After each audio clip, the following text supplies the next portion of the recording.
भोपाल के कपड़ा व्यवसायी और सोशल वर्कर मोना सिंह एक अनूठा फैशन शो आयोजित करने जा रही है। उन्होंने बताया कि इस शो में मध्य प्रदेश के विभिन्न शहरों में 6 महीने तक ऑडिशन के माध्यम से टॉप 30 फैशन डिजाइनर, मॉडल और मेकअप आर्टिस्ट चुने जाएंगे। शो के ग्रैंड फिनाले में मध्य प्रदेश की इन प्रतिभाओं के बीच कड़ा मुकाबला देखने को मिलेगा। इसका ग्रैंड फिनाले भोपाल में आयोजित किया जाएगा, जिसमें 4 चांद लगाने बॉलीवुड सितारे भी शिरकत करेंगे। इस शो के मॉडलिंग और ग्रूमिंग सेशन की शुरुआत की गई। इस अवसर पर पूर्व शिक्षा मंत्री दीपक जोशी भी शामिल हुए। उन्होंने इस कार्यक्रम की जमकर तारीफ करते हुए अपनी शुभकामनाएं प्रेषित की।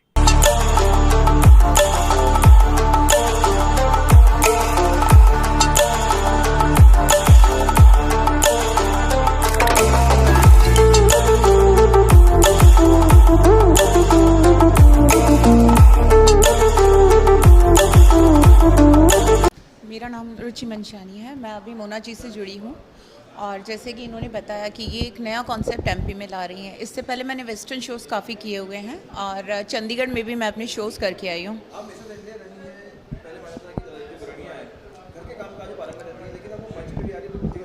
जी, बहुत ही अच्छे तरीके से देखती हूँ। इनफैक्ट हम सबको ये एक मोटिवेशन मिलता है कि आफ्टर मैरिज भी हम बहुत कुछ कर सकते हैं। जैसे कि पहले बोला जाता है कि बच्चों के बाद हम कुछ नहीं कर सकते, लेकिन ऐसा नहीं है। आप आइए, आप देखिए, बहुत बड़ी दुनिया है, बहुत बड़े बड़े मंच हैं और सबसे अच्छी बात तो ये है कि यहाँ की कि हमें ये एमपी में मिल रहा है। हमें अपना घर छोड़ के बाहर नहीं जाना है, जो हमें करना है यहीं पे, और ट्रेडिशनल वे में जा रहा है। तो हम अपनी संस्कृति को आगे बढ़ाते हुए, अपने उन्हीं पारंपरिक परिधानों को पहनते हुए खुद को प्रेजेंट कर रहे हैं। तो बहुत ही अच्छा ये हमारा एक्सपीरियंस रहेगा इनके साथ, अलग अलग सिटीज़ में, अलग अलग जगहों पर, अलग अलग तरीके से।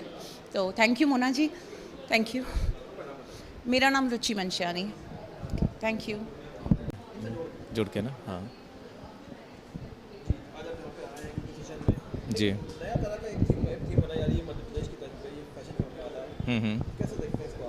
बिल्कुल, बहुत अच्छे नज़रिए से देख रहा हूँ मैं। जैसे कि मोनिका सिंह जी ने जो कल्पना की है, मोना सिंह ने जो कल्पना की है कि हमारे देश के कल्चर, हमारा जो ट्रेडिशन है और हमारी जो संस्कृति है, उसको लेते हुए उसी परिधान में और उसी ढंग से टॉप 30 नाम दिया है जो मॉडलिंग शो होने वाला है। और 11 नवंबर के दिन इसका दिन तय किया गया है और 6 महीने का जो सफ़र रहेगा उसमें ग्रूमिंग सेशन के दौरान जो 30 मॉडल्स का चयन किया जाएगा, उनका आज पहला एक इंट्रोडक्शन था, उन मॉडलिंग सेशन था।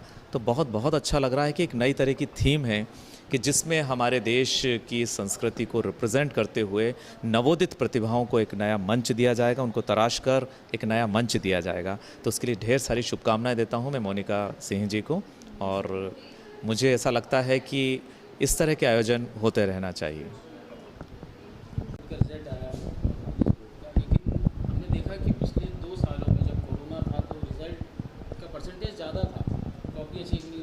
एग्ज़ाम नहीं हो पाया था इसलिए, लेकिन इस बार अचानक से रिजल्ट जो है नीचे आ गया, 60% के नीचे रिजल्ट 49%। क्या लगता है कहाँ कमी रह गई? नहीं, पिछली बार तो चूँकि पढ़ाई नहीं हुई थी, परीक्षा भी नहीं हो पा रही थी, जो कोरोना काल इतना वैसा था कि जिसमें लोग इकट्ठे हो ही नहीं सकते थे, और सरकार की बंदिशों का शिक्षा विभाग और स्कूलों ने पालन किया। लेकिन अभी ये जो रिजल्ट आया, मुझे इसमें लगता है कि 2-3 कमियाँ रह गई। एक तो 2 साल क्लासेस नहीं लगी, तो बच्चों को जो चीज़ सीखने का था वो 2 साल में सीखे नहीं। ऑनलाइन हमने सिस्टम ज़रूर बनाया, लेकिन ऑनलाइन सिस्टम को पूरी तरीके से आज भी हम एडाप्ट नहीं कर सकते। ये मैं खुद स्वीकार करता हूँ। टीचर भी नहीं पढ़ा पाते। तो ऐसे दृष्टिकोण में जो कमजोरी रह गई है, अगर हमें लगता है कि इंटरनेशनल नेशनल कॉम्पिटिशन में हमारे बच्चे अगर कमज़ोर हैं, तो कोशिश ये होना चाहिए कि 2-3 महीने की छुट्टी में क्या हम जो अच्छे अंक लेके आए बच्चों को, उनको और एक्स्ट्रा ट्रेनिंग दे के आगे की कॉम्पिटिटिव एग्ज़ाम में, क्योंकि 12वीं के बाद ही कॉम्पिटिटिव एग्ज़ाम्स होते हैं, तो हमारे बच्चे मध्य प्रदेश के पिछड़े नहीं, उनकी तैयारी करने के लिए शासन कुछ कर सकता है, तो उस पर विचार होना चाहिए और मैं अपनी तरफ से शासन को ही पक्ष रखूँगा। लेकिन सर, जब आप शिक्षा मंत्री थे, हमने देखा 73, 75, 80 तक आप रिजल्ट लेके गए परसेंटेज। अब एकदम से आधा परसेंट, मतलब 59, 60 तक भी नहीं पहुँच पाए हैं। लगता है कि विभाग की भी कमी कहीं ना कहीं है, क्योंकि जिस तरीके से तैयारी होनी चाहिए थी वो तैयारी नहीं मिल पा रही है बच्चों को। नहीं, देखिए, शिक्षकों की भर्ती का मामला काफ़ी समय से पेंडिंग है। मैं इस चीज़ को स्वीकार करता हूँ, विषयवार शिक्षकों की कमी भी है। लेकिन कोरोना के बाद जो सेटअप हुआ है, पूरा विश्व कहीं ना कहीं इससे प्रभावित हुआ है। तो इसी दृष्टिकोण में शिक्षा विभाग का प्रभावित होना स्वाभाविक है। जैसे मैंने कहा कि 2 साल का जो गैप एक स्पीड रहती है, उस स्पीड में कहीं ना कहीं ब्रेक लगा है और उस स्पीड के कारण भी बच्चों पे ये प्रभाव पड़ा। लेकिन मेरा ही मानना है कि अगर हम मध्य प्रदेश सरकार अगर चाहे, क्योंकि हमारे पास सेटअप है, अच्छा सेटअप है, जो बच्चे हमारे अच्छे नंबर लेके आए उनको कैसे नीट का एग्ज़ाम, जेईई मेंस का एग्ज़ाम, आईटी के इनके एग्ज़ाम, इसकी तैयारी करने के लिए कि हम 2-3 महीने का बच्चों को एक्स्ट्रा दे दें मौका। जो बच्चा आना चाहता है उसको हम पढ़ाएंगे और बच्चा अगर चाहेगा तो अटेंड करके वहाँ पहुँच सकता है।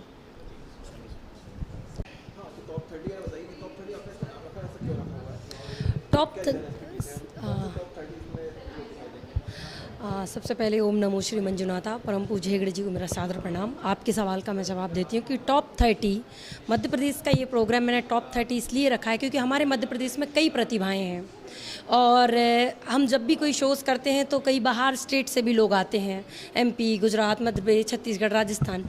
लेकिन ये टॉप 30 मतलब ये मेरे मध्य प्रदेश के टॉप 30 हैं। ये टॉप 30 मैंने क्यों बोला है, ये सफ़र 6 महीने आज से 29 अप्रैल से मैं चालू कर रही हूँ और 6 महीने के सफ़र में अगर ये टॉप हैं तो पूरा मध्य प्रदेश इनको टॉप लेवल पर देखेगा। और हमारे मध्य प्रदेश की कुछ प्रतिष्ठित जगहें हैं, जैसे सबसे पहला शो हमारा मैहर में है, आदरणीय नारायण भैया वहाँ पे मध्य प्रदेश की इन प्रतिभाओं का सम्मान करेंगे। और ये टॉप कैसे बने हैं, टॉप का सफ़र कैसे तय किया है, ये सोशल मीडिया के माध्यम से, आप सभी के माध्यम से और प्रोग्राम के माध्यम से मैं मध्य प्रदेश को दिखाना चाहती हूँ। सर, इसमें मध्य प्रदेश के टॉप 30 डिज़ाइनर रहेंगे, टॉप 30 मॉडल रहेंगे, टॉप 30 मेकअप आर्टिस्ट रहेंगे, क्योंकि ब्यूटी के बिना अपैरल अधूरा है, अपैरल के बिना मॉडल अधूरा है। तो एक ब्यूटीफुल मॉडल, मैं एक कपड़े की व्यवसायी हूँ, प्रभाकर वस्त्रम। मैं कपड़ा बनाती हूँ, लेकिन उस कपड़े को पहनाने के लिए मुझे एक मॉडल लगती है और उस मॉडल को सजाने के लिए मुझे एक मेकअप आर्टिस्ट लगती है। तो मुझे ये 3 जो कॉम्बिनेशन है, ये 3 कॉम्बिनेशन ही के माध्यम से मैं अपने मध्य प्रदेश को एक बहुत खूबसूरत पारंपरिक परिधान के साथ में प्रेजेंट करना चाहती हूँ। जी सर, बॉलीवुड के सेलिब्रिटीज़, काफ़ी सेलिब्रिटीज़ हैं जिनके लिए मैंने प्रपोज़ल डाला हुआ है, लेकिन मुझे इस बार वो प्रतिभाएं मंच पर चाहिए मध्य प्रदेश के। बॉलीवुड से भी हैं, इसके साथ में ऐसी कई महिलाएं हैं जिन्होंने देश में नहीं, विदेश में नहीं, कई जगह जाकर अपनी एक छवि बनाई है। तो स्पेशली मैं वुमेंस को थोड़ा ज़्यादा सपोर्ट करती हूँ। बाकी मुझे तो आप लोगों का सपोर्ट रहता है, लेकिन मैं महिलाओं की ताकत बनना चाहती हूँ। और बॉलीवुड से आप सबके सहयोग से बहुत जल्दी ओपन हो जाएगा कि कौन आने वाला है। मई जून तक ऑलमोस्ट हम अपना फ्लायर निकाल देंगे।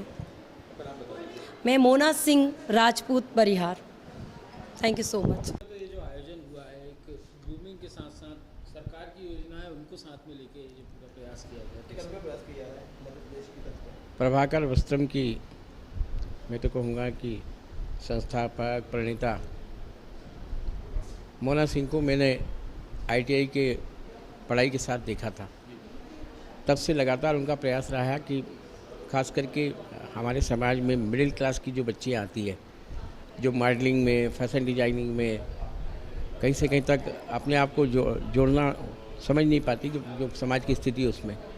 लेकिन इन्होंने एक नया कंसेप्ट लेके फैशन डिजाइनिंग, मॉडलिंग और मेकअप आर्टिस्ट तीनों को कहीं जोड़ के और पूरे मध्य प्रदेश से इनका अलग अलग प्रतियोगिता करवा के सुपर 30 का चयन करके उसका एक बड़ा प्रोग्राम का आयोजन करने वाली है। मुझे लगता है कि आज भारत जितना बढ़ता जा रहा है, और आज हम देखें कि एक ज़माने में कहा जाता था क्रिकेट में भी सब शहर से निकलते थे, लेकिन आज गांव से क्रिकेट में निकलने लगे।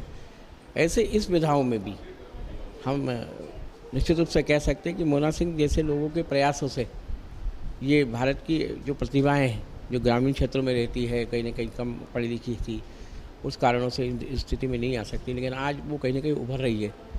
हम देख रहे हैं कि बच्चियाँ बड़ी संख्या में आकर बड़ी दिलचस्पी से इस काम को ले रही हैं। और आने वाले कल में, जैसा कि भाई रविंद्र जी से मेरी बातचीत अभी हुई थी, उनका कहना था मध्य प्रदेश अपार संभावना वाला प्रदेश है।